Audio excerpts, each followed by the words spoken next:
Harford County fashion, we like to engage in open and intense debate on issues, including education funding. And when that debate was done, and all the cards were on the table, we sat down as mature adults are supposed to, and we agreed upon a solution. And I mean, the agreement is basically that I had withheld funding from my other departments for the coming year to really tighten the belt quite a bit, and I asked other outside agencies to do the same thing, but we did it at least within my departments, and I'm using primarily those funds, and we're going to provide an extra $10 million from county funding to the schools, and the school system's going to pull another $15 million out of their fund balance, their savings from prior years, and we're going to apply that to education, and that's going to avoid any necessity for the schools have agreed that with that level, there's no such, there'd be no layoffs, there's no interference whatsoever with the quality of education in this coming year, and we're also agreed that we're going to work together in the coming year to better align our budgets, our budget process, and to identify savings in the school system and my own system to try to apply those towards education coming up next year. So it's really a matter of just sitting down and openly and honestly evaluating where things are and doing the right thing for the kids. Yeah. And that's what we've done. You've been criticized, County Executive, by Sheriff Jeff Gaylor for, in his words, defunding the police. So let's take a listen quick to what he told us Monday, and then we'll give you a chance to respond. Yeah, okay. And now the county executive is not moving forward and has changed his stories countless times on what he's doing, why it's on hold, why he's not moving forward. So Sheriff Gaylor says you're putting the brakes on plans for a new Central Precinct Training Academy. What is your response to him? Yeah, look, for 8 years, I was the lead advocate for police across the state of Maryland, and I haven't changed. And it's just not credible for anybody to suggest that I'm defunding the police. In this year in our budget, our sheriff's deputies are getting a much larger fund increase than any other part of our government. Our deputies are receiving a COLA of at least 6.5%, possibly 8%. Last year, the sheriff received a budget increase of $12 million. That was a record.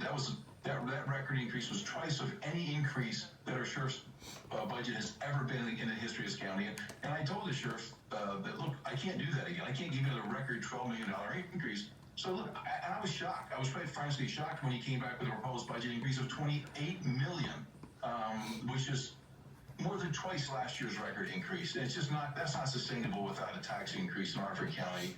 And public safety remains my number one priority, but that doesn't mean that spending on that is unlimited. And just like our taxpayers, our government has to live within our means, our taxpayers' means.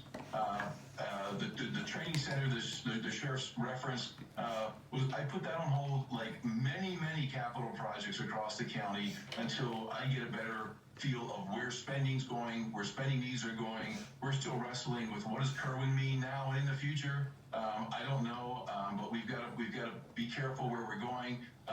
The center, the training center is currently located at Harford Community College. It's been operating for 20 years. They're still training there. They've successfully graduating classes. So clearly there's we have the time to look at this and get this right.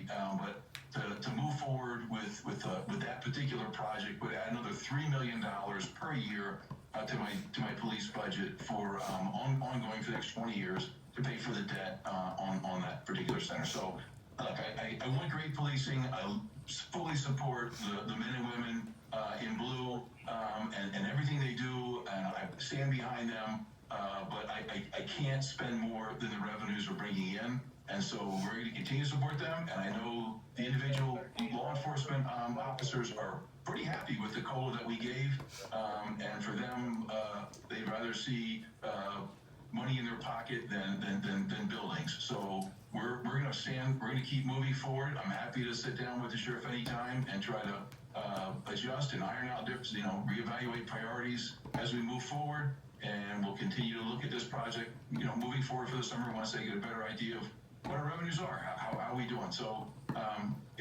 we're going to, just like I did with the Board of Education, we're willing to sit down and talk and be mature adults about all this, and we don't need to resort to name calling and that kind of nonsense. It really doesn't do anything to move us further ahead, and I don't think that's what the citizens or the taxpayers want us to do. All right, we have been speaking with Harford County Executive Bob Cassilly. We thank you so much for joining us here this afternoon.